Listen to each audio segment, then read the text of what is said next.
আলহামদুলিল্লাহ, সকল প্রশংসা আল্লাহ তাআলার, যিনি আমাদেরকে বিগত দিন থেকে আল্লাহ তাআলা আমাদেরকে এই শবরাত পর্যন্ত নিয়ে আসছে। আজকে পবিত্র শবরাতের রাত, এটা হচ্ছে ইবাদতের রাত। আল্লাহ তাআলার কাছে মানুষ যা চাইবে আল্লাহ তাআলা তা কিছু এরকম ব্যবস্থা করবে।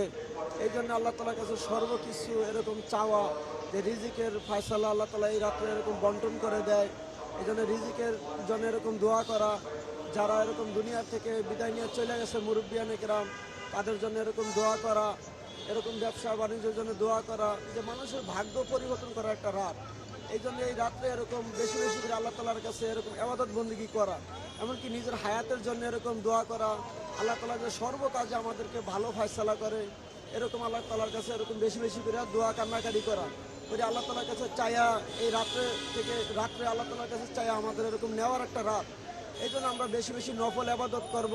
নফল আবাদতের মাধ্যমে আল্লাহ তাআলাকে আমরা রাজি খুশি করব। আমরা আজকে এই পবিত্র দিনে শবরাত রাত্রে আমরা আজকে বাইতুল মুকাররম আসছি অনেক দূরের থেকে। আমরা সারা রাত্রে এখানে এরকম আল্লাহ তাআলার ইবাদত বন্দেগী করবো ইনশাআল্লাহ। ফজর নামাজ পড়া তারপরে এখান থেকে আমরা এরকম বাসায় চলে যাব। আজকের এই পবিত্রতম রাত্রে আল্লাহ তাআলা আমাদেরকে দীর্ঘ 1 বছর কাটানোর পরে আবারও আমরা শবে বরাতের রাত্রে আমরা জাতীয় মসজিদ বাইতুল মুকাররমে আমরা উপস্থিত হতে পেরেছি। আল্লাহ তাআলার নিকট অসংখ্য অগণিত লাখো কোটি শুকরিয়া আদায় করছি আলহামদুলিল্লাহ।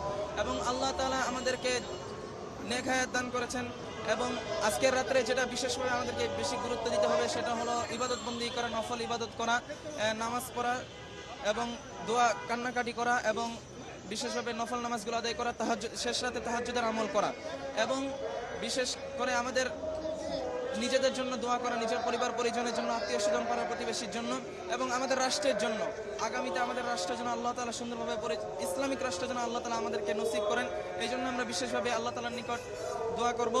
এবং আজকের রাত্রে নিজের মাগফিরাত কামনাই, এবং যারা ইন্তেকাল করেছেন, যারা কবরবাসী হয়ে গেছেন, তাদের আত্মার মাগফিরাত কামনাই আজকের রাত্রে আমরা দোয়া কান্নাকাটি করব।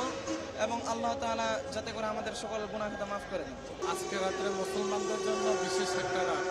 এই রাত্রে গুনাহ মাফ হওয়ার রাত, এবং কি মৃত মা বাবা এবং আত্মীয় স্বজনদের আল্লাহ যেন তাদেরকে গুনাহ মাফ করে জান্নাতবাসী নেয়, এই সম্বন্ধে আমরা আল্লাহর কাছে গুনাহ মাফ চাবো।